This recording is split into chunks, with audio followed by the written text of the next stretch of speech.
Hey guys, what's up? So in this quick video I'm going to show you how you can copy someone's filter on TikTok. So suppose you are in your feed page and you stumble across a video and you want to use that effect, then what you have to do, let me go to the feed page. Okay, suppose this is the video and I want to use the effect. On the bottom left corner you can see the effect icon, it's in yellow, just tap there. Okay, and you'll be directed to the effect page.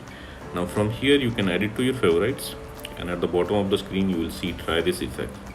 You can tap there to use the effect likewise.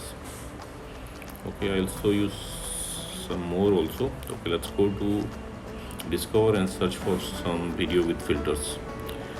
Okay, let's try this. It's having some effect. They said don't. Okay, it's having a effect, just tap there. Okay, now on the bottom of the screen try this effect. Okay, and that's it, you got the filter. So that's it guys. Likewise you can copy someone's filter on TikTok. So thanks for watching the video guys. See you in the next video.